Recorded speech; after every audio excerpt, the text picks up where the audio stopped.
Hello, ladies and gentlemen, and everyone above, below, or in between. Welcome back. And yeah, this is just my conversations that I have on Twitter. It's very clear that we're in a revolution, and I suspect it's another technical revolution. So let's zoom in on that with all of our current events.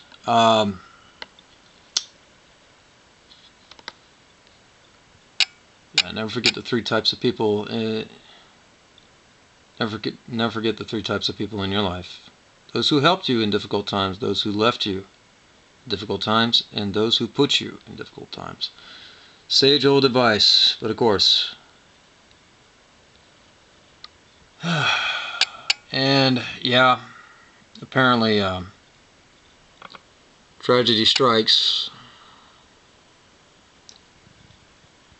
Yeah, we got people.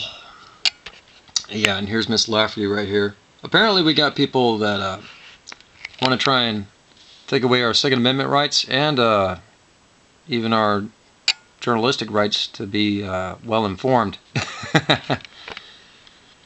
Like, if you disagree with me, I'm going to call up the president.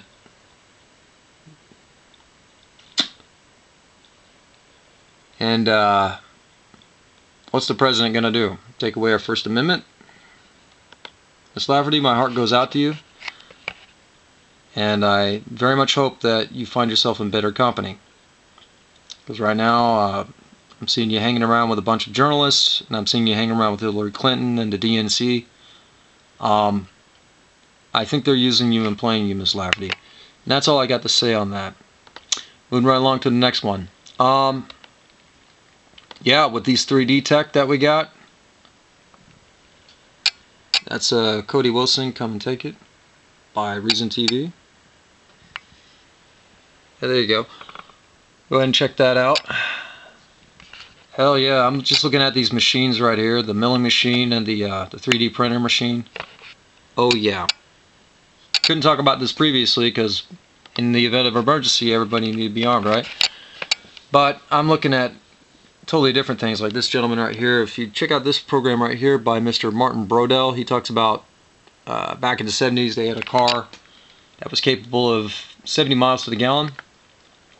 And he's also talked about another story. I don't know how true this other story is. Philosopher's Stone type of stuff. I don't know how true that is. But I very much suspect that I very much think that there is a way to get a car to run 70 miles to a gallon. I very much do think so. I'm less concerned about gas mileage myself. I'm much more concerned about spare parts. That's why I showed you the 3D printing machine and the milling machines. Much more interested in getting 100 years out of a car. But yeah, 70 miles to a gallon. I think it's possible because we can get shit tons of mileage out of a motorcycle. It's really right now it's really a question of weight and safety. And these days they're building cars so light, and that the minute they get into a wreck, everybody's gone anyway. There might be a way to mess around with that. But you're also talking about engine build and substances and that you're using to build the engine. You're also talking about fuel sources, which we had a ton of. Like the energy crisis, that was a huge distraction that we had back in the day. So we had everybody trying to figure out an alternate fuel source. That's an extension of, or actually that was the origin of this problem with the global warming bullshit. And thankfully that's going to go away. But you see a bunch of back in the excuse me, let's just restart. Back in the day in the 1970s, like 1972, people started mucking about with the cars, and they forced everybody to get these cars that wouldn't last longer than 10 to 15 years. Not initially. I'd say all the way up to 1979, maybe 1982. The cars were pretty good.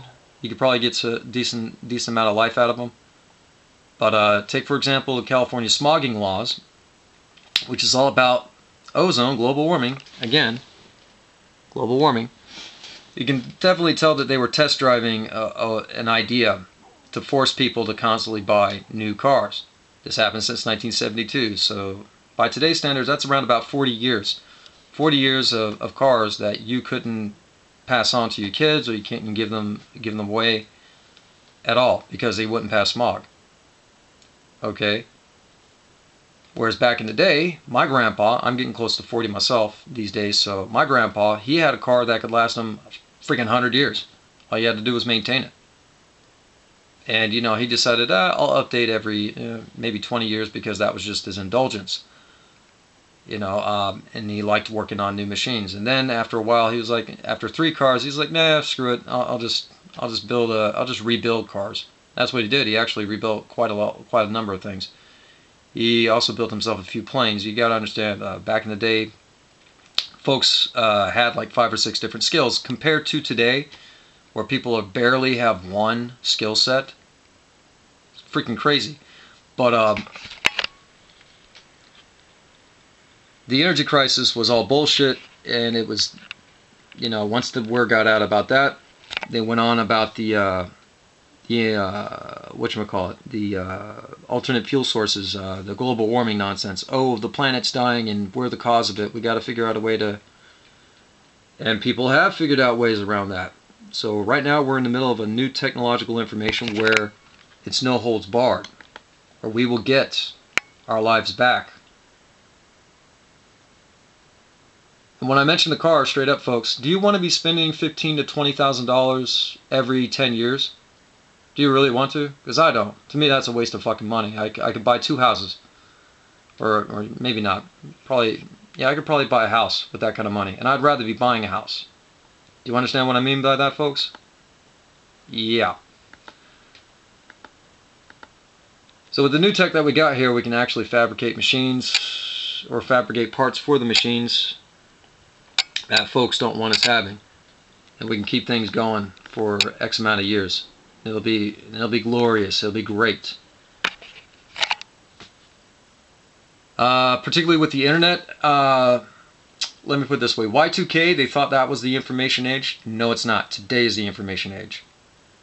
And that's something I want to touch on today. Barack Obama gave away the internet for various reasons. And that's because the people were getting informed. We're no longer the idiots being played and at the mercy of these superstars or whatever. Alex Jones has got a nice little program on that when he's talking about the epidemic of TV sickness. Spreads billions, brain damage. Yeah, this is kind of sort of when you only have a small amount of people that are allowed to talk and everybody else is suppressed. There's only a small amount of information, and you have to wait for somebody to figure something out. You have to wait for somebody to say the message before you could spread it. You know what I mean? You have to wait for somebody to be on the same page as you. With the internet, that you don't need that. But back in the day when the internet was first invented, not a whole lot of people had it.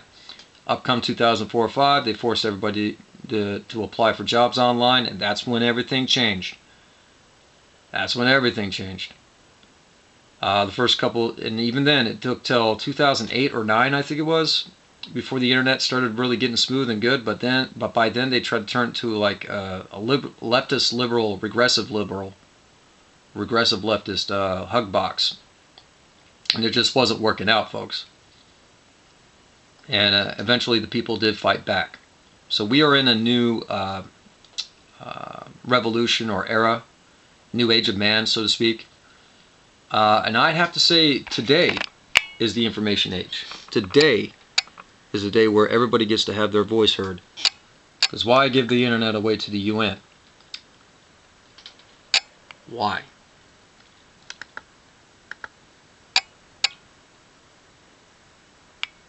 Yeah, because the people have woken up. The people are getting more well informed. And right now, the world is our oyster. We can build whatever we want. We can make a future. Exciting time to be alive. And we actually have a president that's going to protect our rights to stay the freak alive, for one thing. For two, he's gonna make sure that we go back to work. Awesome time to be alive, folks. I never would have imagined so many good things would have happened all together at once, but here here we are. And now we already hit the 10-minute mark. So anyway, I'm going to leave it at that, folks. So good luck to all. Good luck on your projects. Peace out.